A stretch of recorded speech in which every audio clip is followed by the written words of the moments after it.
Marvin the Monkey was a very cheeky monkey indeed. He lived in a big green jungle full of tall trees and colourful flowers.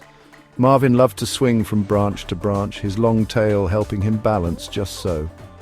He had a twinkle in his eye, a sign that a little bit of mischief was never far away. All the animals in the jungle knew Marvin, they knew his playful ways. Sometimes they giggled and sometimes they sighed, but Marvin was always interesting. He made the jungle a lively place, never dull, never quiet for too long when he was around. Now Marvin loved many things about the jungle. He loved the warm sunshine that peeked through the leaves. He loved the cool rivers where he could splash his face. But more than anything, more than swinging, more than sunshine, Marvin loved mangoes. Oh, how he loved mangoes. Sweet, juicy, golden mangoes were his absolute favorite treat in the whole wide world. He could smell a ripe mango from 3 trees away. His eyes would light up and his tummy would rumble with a happy sound. He dreamt of mangoes at night, big piles of them. Every morning Marvin would wake up with one thought, mangoes. He would stretch his monkey arms and legs, give a little monkey yawn, and then set off on his daily quest. He zoomed through the canopy, his movements quick and clever, always searching for the telltale orange-yellow blush of a perfect mango. He knew all the best mango trees, the ones that grew the plumpest, sweetest fruit. He would chatter excitedly to himself when he found a good one, his little monkey heart full of joy. Sometimes he found so many he tried to carry them all at once, which was a funny sight. The other jungle animals watched Marvin's mango obsession with a mixture of amusement and a little bit of worry.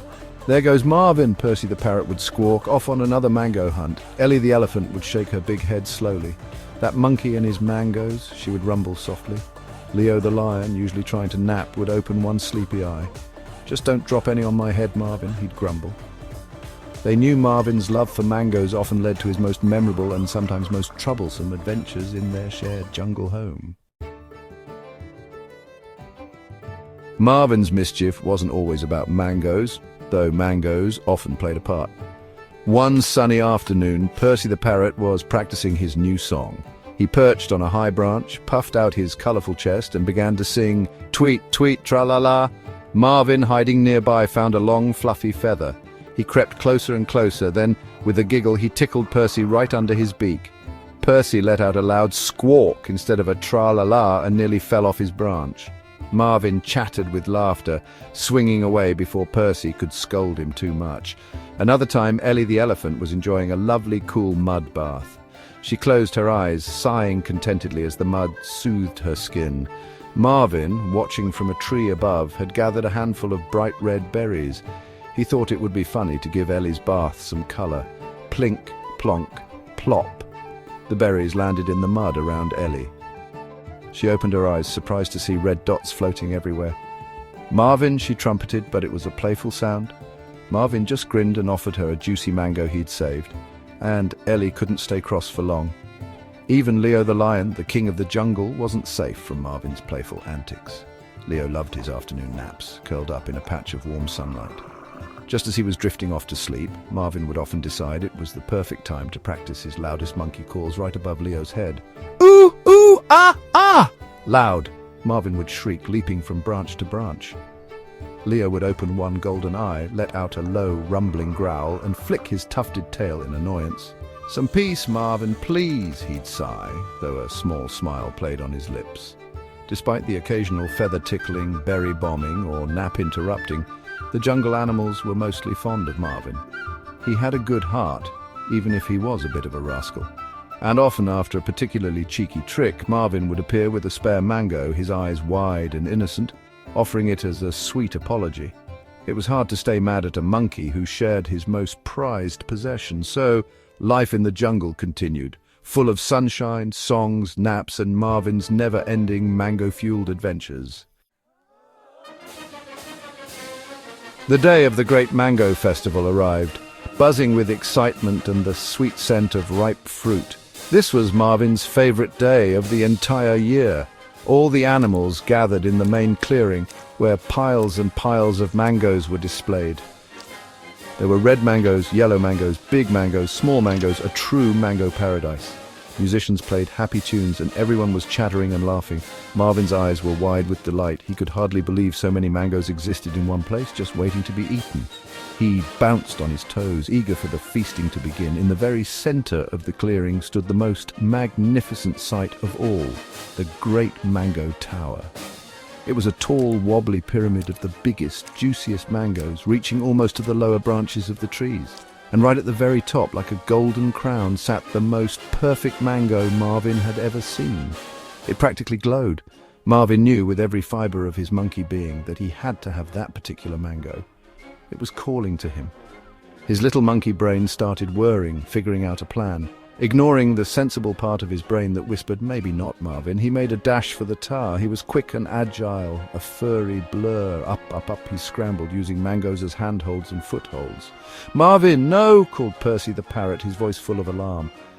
Ellie, the elephant, raised her trunk in concern. The tower began to sway. "Be careful, little one," rumbled Leo. But Marvin was focused only on the prize, that glorious mango at the very peak. He stretched out his hand, his fingers just brushing the smooth skin of the mango. And then it happened. Wobble, wobble, crash. The great mango tower came tumbling down. Mangoes flew in every direction like a fruity explosion. Mango juice splattered everywhere, covering monkeys, elephants, parrots, and even lions in a sticky, sweet mess.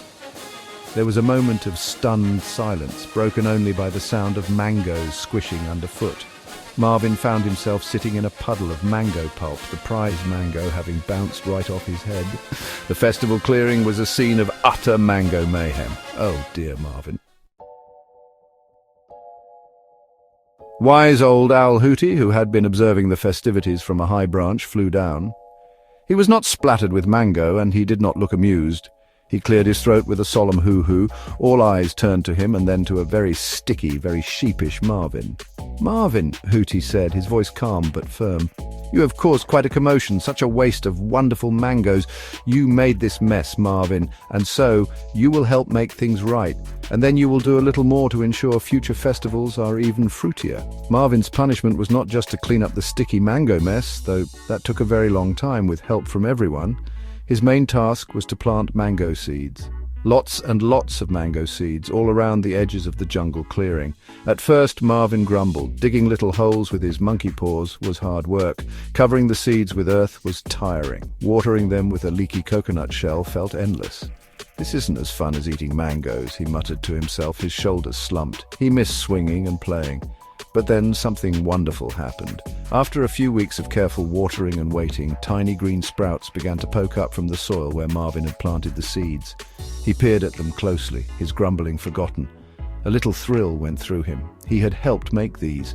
He continued to water them now with a new sense of purpose. He protected the little seedlings from hungry bugs. He watched, day by day, as his little sprouts grew into little saplings, then into small, hopeful mango trees. He actually started to enjoy it. Years passed, and Marvin's trees grew tall and strong, laden with their own beautiful mangoes. Marvin, now a slightly older and much wiser monkey, was known as Marvin the Mango Gardener. He still loved to eat mangoes, and he still loved to play, but now he also loved to care for his trees and share their bounty. He would juggle the mangoes he had grown himself, much to the delight of the younger monkeys. One sunny morning, while picking fruit, he found a mango that shone with a peculiar golden light. "Wow," he whispered. He took a big bite. It tasted just like a very, very sweet and delicious mango, and it made him giggle, a happy, contented sound that echoed through his flourishing mango grove.